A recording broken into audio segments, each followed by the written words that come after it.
الحمد لله وكفى وسلام على عباده الذين اصطفى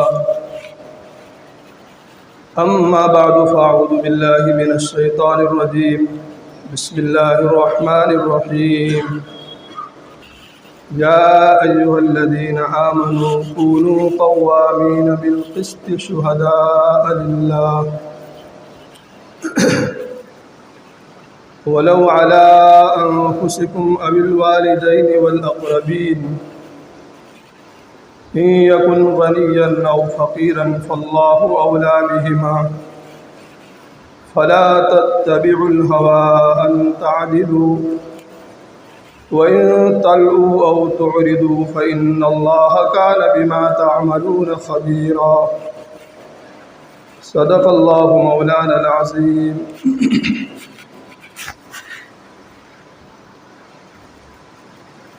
قابل احترام برادران اسلام، آپ حضرات کے سامنے قرآن کریم کی ایک آیت شریفہ تلاوت کی۔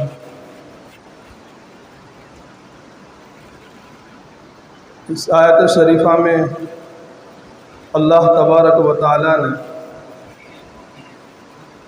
ایمان والوں کو خطاب کر کے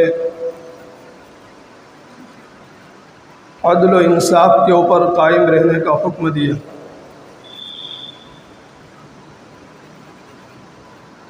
اور شہادت دینے کا، گواہی دینے کا کوئی موقع ہے تو انصاف کے ساتھ سچی شہادت دینے کا حکم دیا، چاہے اپنے بارے میں ہو شہادت دینے میں یا انصاف کرنے میں اپنا نقصان ہو رہا ہو، یا اپنے والدین کا نقصان ہو رہا ہو، یا قریبی رشتہ دار کا نقصان ہو رہا ہو، یا جس کے بارے میں انصاف کیا جا رہا ہے وہ مالدار ہو یا فقیر ہو، حق تعالیٰ شانہ فرماتے ہیں کہ کسی کی بھی پرواہ نہ کرو، تمہیں انصاف کرنے میں نقصان نظر آتا ہو تو آنے دو، لیکن حق فیصلہ کرو، سچی شہادت دو، اور حق بات کہنے میں، حق فیصلہ کرنے میں، سچی شہادت دینے میں فلا تتبعوا الہوی، خواہشات کی پیروی نہ کرو۔ اگر تم نے شہادت دینے کے موقع پر اپنی زبان کو بند رکھا یا کسی کی رعایت کرنے میں، شہادت دینے میں ایچ پیچ کیا، ادھر ادھر کیا، تو اللہ تعالیٰ تمہارے اعمال سے باخبر ہے۔ اسلام کی تعلیمات میں سے ایک اہم تعلیم عدل و انصاف کے اوپر قائم رہنا اور سچی شہادت۔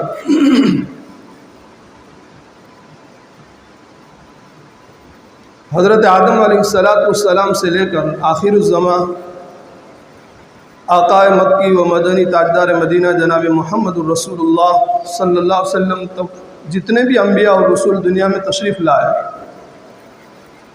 اور جتنی بھی آسمانی کتابیں نازل ہوئی، ان کا اہم مقصد دنیا میں عدل و انصاف قائم کرنا۔ حق تعالیٰ شانہ نے اپنے پیارے نبی جناب محمد رسول اللہ صلی اللہ علیہ وسلم کے ذریعے سے قرآن میں اعلان کروا دیا، وَأُمِرْتُ لِأَعْدِلَ بَيْنَكُمْ، کہ مجھے اللہ کی طرف سے اس بات کا حکم دیا گیا ہے کہ میں تمہارے درمیان میں انصاف کے ساتھ، انصاف کا برتاؤ کروں، انصاف کے ساتھ فیصلہ کروں۔ لِأَعْدِلَ بَيْنَكُمْ، میرے نزدیک ساری انسانیت عدل و انصاف کے معاملے میں سب برابر ہے۔ میرے دین میں کوئی امتیاز اور تفریق عدل و انصاف کے سلسلے میں کچھ نہیں ہے، سب برابر ہے۔ جس کے ساتھ حق ہے میں اس کا ساتھی ہوں، اور حق جس کے خلاف ہے میں اس کا مخالف ہوں۔ کون اپنا کون پرایا، کون مالدار کون غریب، کون شریف کون کمینہ، اس بات کو میں نہیں دیکھتا ہوں۔ وَأُمِرْتُ لِأَعْدِلَ بَيْنَكُمْ، مجھے حکم دیا گیا ہے کہ تمہارے درمیان میں حق فیصلہ کرو، انصاف کے ساتھ رہو۔ مدینہ المنورہ کے اندر آپ صلی اللہ علیہ وسلم کے پاس بہت سی مرتبہ غیر مسلم بھی مقدمے لے کر کے آتے تھے فیصلہ کروانے کے لیے۔ تو بعض مرتبہ غیر مسلم کے حق میں بھی فیصلے ہوتے تھے، صحابہ کرام رضی اللہ تعالیٰ عنہ اجمعین کے خلاف، اور کبھی اس کا برعکس بھی ہوتا تھا۔ یہ نہیں کہ یہ میرا صحابی ہے، یہ مسلمان ہے، مجھے ماننے والا ہے تو فیصلہ اسی کے حق میں ہوگا، یہ غیر مسلم ہے تو اس کے حق میں فیصلہ نہیں ہوگا، ایسا نہیں۔ بہت سے واقعات ایسے ہیں کہ نبی کریم صلی اللہ علیہ وسلم نے غیر مسلموں کے حق کے اندر فیصلے دیے ہیں صحابہ کے خلاف۔ حق جس کے ساتھ ہے میں اس کا ساتھی ہوں، اور حق جس کے خلاف ہے میں اس کا مخالف ہوں۔ ساری انسانیت عدل و انصاف کے معاملے میں برابر ہے۔ وَأُمِرْتُ لِأَعْدِلَ بَيْنَكُمْ اسلامی تعلیمات میں ایک اہم ترین تعلیم ہے۔ جب تک دنیا میں عدل و انصاف قائم تھا اور انسان حق اور باطل کے درمیان میں تمیز کرتا تھا، حق کو حق سمجھتا تھا اور باطل کو باطل سمجھتا تھا، اس وقت تک دنیا کے اندر امن و امان قائم تھا۔ اور جب سے انسان نے حق اور باطل کے درمیان میں تمیز کرنا چھوڑ دیا اور ظلم کو اختیار کر لیا ہے، دنیا کے اندر فساد برپا ہو گیا ہے۔ آج دنیا کے اندر ظلم عام ہو گیا ہے، حق باطل کے درمیان میں کوئی فرق نظر نہیں آتا ہے۔ نظام میں جو گڑبڑی نظر آتی ہے اور فسادات نظر آتے ہیں، اور وجوہات میں سے ایک وجہ یہ بھی ہے کہ دنیا کے اندر انصاف نہیں رہا، ظلم عام ہو گیا۔ ہر طاقتور کمزور کو ستا رہا ہے، ہر بڑا اپنے چھوٹے کے اوپر ظلم کر رہا ہے۔ جو جتنا ظالم ہوگا وہ اتنا ہی سینہ تان کر کے خدا کی زمین کے اوپر چلتا ہے، جو جتنا مجرم اور گنہگار ہوگا اسی کے حق کے اندر فیصلے ہو رہے ہیں۔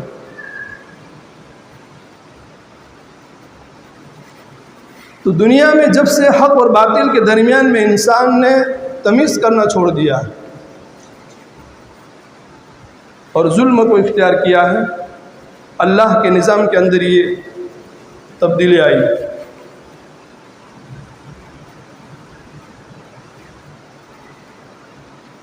اسلام ایک خوبیوں کا گلدستہ ہے، خوبیاں ہی خوبیاں ہیں، اسلام کے اندر کوئی خامی اور نقص نہیں ہے۔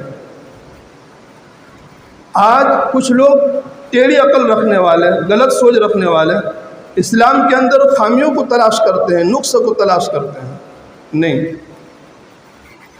ایک پھولوں کا جو گلوں کا گلدستہ ہوتا ہے، موگرا، چمیلی، گلاب، قسم کے پھولوں کو جوڑ کر کے گلدستہ بنایا جاتا ہے، اس طریقے سے اسلام ایک خوبیوں کا گلدستہ ہے جس کے اندر سچائی کی خوبی ہے، جس کے اندر عدل و انصاف کی خوبی ہے، جس کے اندر تواضع کی خوبی ہے، جس کے اندر ہمدردی کی خوبی ہے۔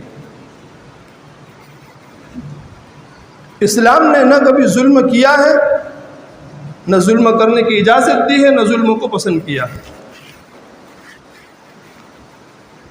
چاہے اپنا ہو یا پرایا، کوئی بھی ہو۔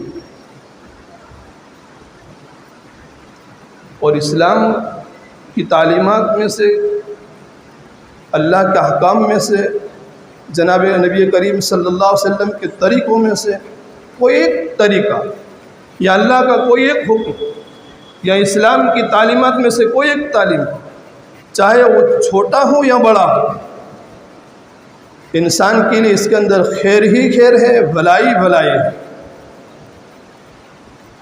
آج مسلمان اسلامی تعلیمات کو نہ جاننے کی وجہ سے اور اس کے اوپر عمل نہ کرنے کی وجہ سے اپنی جان کا بھی نقصان اٹھا رہا ہے، اور ہماری زندگی کے غلط کردار اور اعمال کی وجہ سے دنیا کے اندر اسلام کا غلط تعارف ہو رہا ہے۔ کسی بھی مذہب کا تعارف اور اس کی پہچان اس مذہب کے ماننے والوں کے اعمال اور کردار سے ہوا کرتی ہے۔ جیسے ہم برادران وطن کے تہواروں کے موقع پر دیکھتے ہیں، ہولی دیوالی وغیرہ کے موقع پر وہ لوگ جو کرتے ہیں تو اس سے ہم یہ فیصلہ کرتے ہیں کہ اس کے مذہب کے اندر یہ چیز ہے۔ ایسے ہی مسلمان اپنے اعمال کے ذریعے سے اس دنیا کے اندر جو بھی کردار کو پھیلائے گا، غلط ہوگا تو غلط پھیلے گا، صحیح ہوگا تو صحیح پھیلے گا۔ دنیا کی انسانیت مسلمانوں کے اعمال اور کردار کو دیکھ کر کے یہ فیصلہ کرے گی کہ نعوذ باللہ من ذالک، اسلام کے اندر یہ تعلیمات ہیں۔ حالانکہ اسلام خوبیوں کا مذہب ہے، اور خوبیوں کا ایک گلدستہ ہے جس کے اندر کوئی نقص اور کوئی خامی کا تصور نہیں کیا جا سکتا۔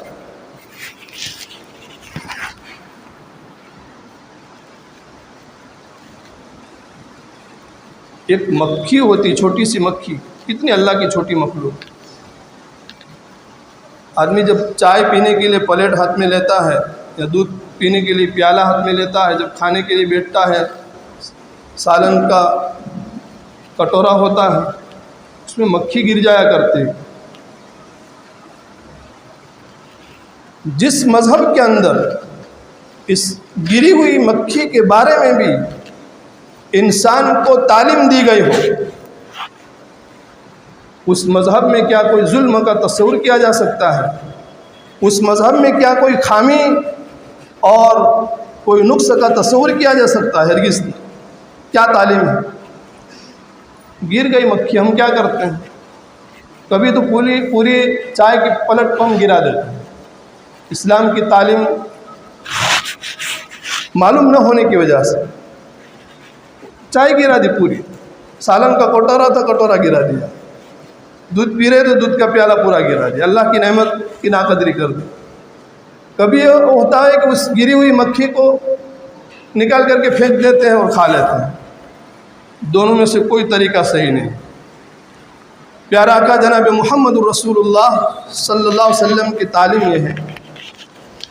آپ صلی اللہ علیہ وسلم نے فرمایا کہ کسی برتن کے اندر مکھی گر جائے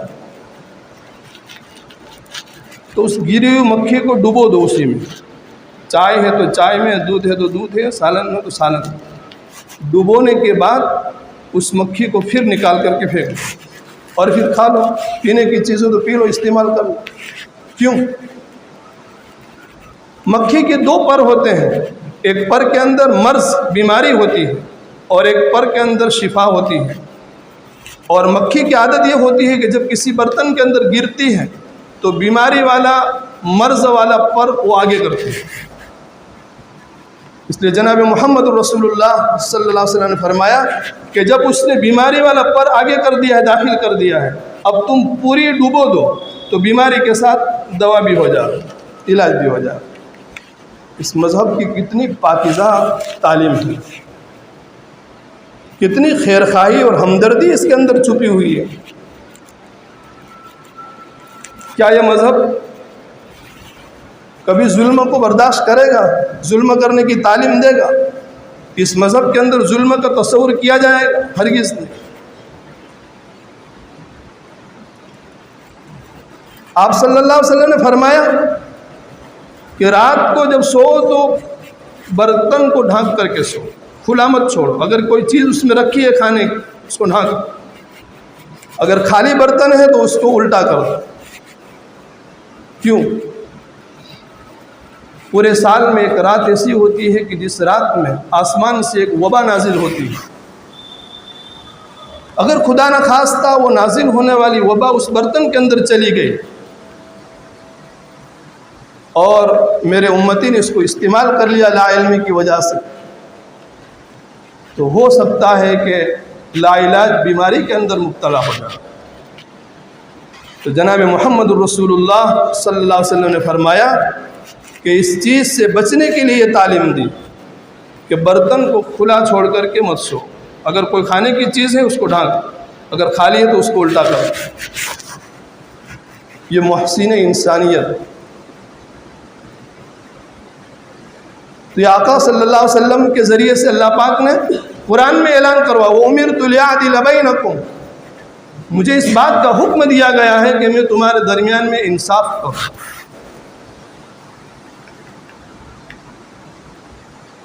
ایک واقعہ سنا کر کے اپنی بات کو ختم کرتا ہوں۔ جب انصاف ہوتا ہے اور حق کو حق سمجھا جاتا ہے، باطل کو باطل سمجھا جاتا ہے، اور شہادت کو اس اللہ کی خوشنودی کے لیے انصاف کے اوپر قائم رہ کر کے شہادت دی جاتی ہے، تو پھر اس کے نتائج کتنے بہترین مرتب ہوتے ہیں، اور اگر اس کا برعکس ہوتا ہے تو اس کے نقصان کتنے ہوتے ہیں۔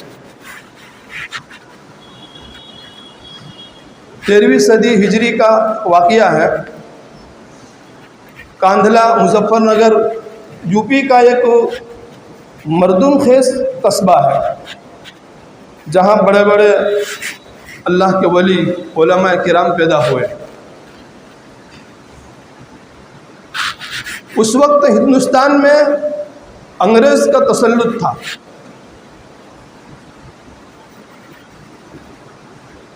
کاندھلا کی جامع مسجد کی تعمیر شروع ہوئی۔ قریب میں ایک خالی جگہ پڑی تھی جہاں مسجد کی تعمیر کرنی تھی، پلاٹ جس کو ہم بولتے ہیں۔ اس جگہ کے بارے میں ہندو اور مسلم کے درمیان میں اختلاف ہو گیا۔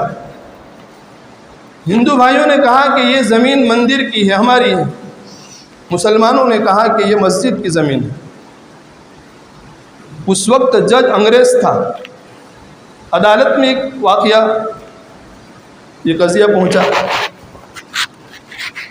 جج نے ان دونوں پارٹیوں کے اختلاف کو دیکھ کر کے ایک مشورہ دیا، کہا کہ تم دونوں مل کر کے ایک ایسا شخص، ایسا آدمی پیش کرو جس کے اوپر سب کو اعتماد ہو، جس کو سب مانتے ہو۔ ہندو بھائیوں نے مولانا محمود بخش کا نام دیا۔ اس وقت بانی تبلیغ حضرت مولانا محمد الیاس صاحب رحمۃ اللہ علیہ کے خاندان میں سے تھے، بہت بڑے اللہ کے ولی تھے، عالم تھے محمود بخش۔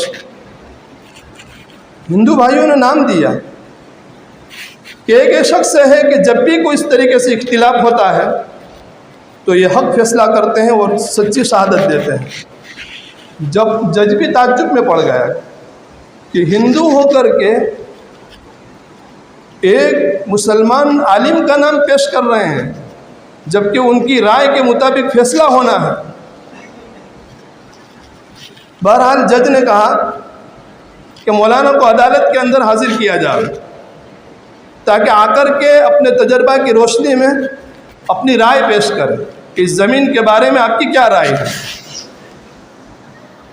جج کی طرف سے وہاں لوگ پہنچے مولانا کے پاس، کہا کہ آپ کو عدالت میں حاضر ہونا ہے اور فلاں جگہ کے بارے میں ہندو بھائی اور مسلمان کا یہ اختلاف ہے، آپ کو اپنی رائے پیش کرنی ہے۔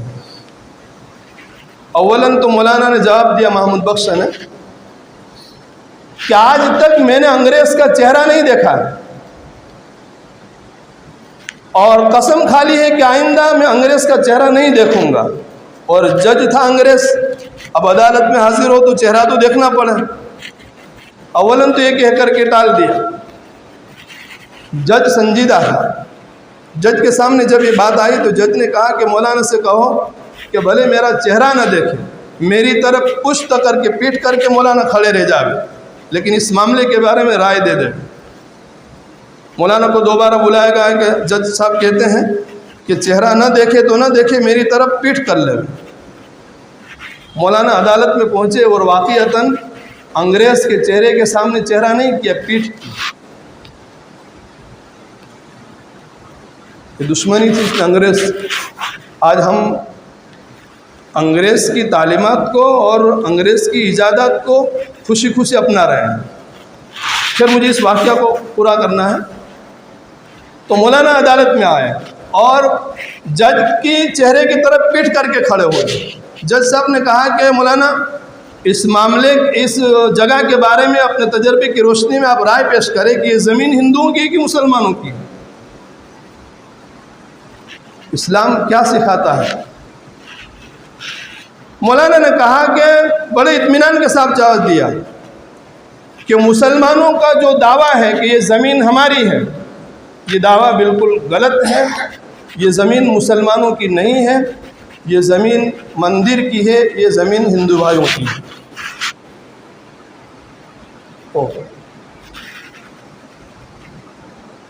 اس حق گوئی کا اور حق فیصلے کا اور صحیح شہادت کا جو ہندوؤں کے اوپر اثر ہوا، اتنا زبردست اثر ہوا کہ کئی خاندان اور کئی گھرانے اسلام کے اندر داخل ہو گئے.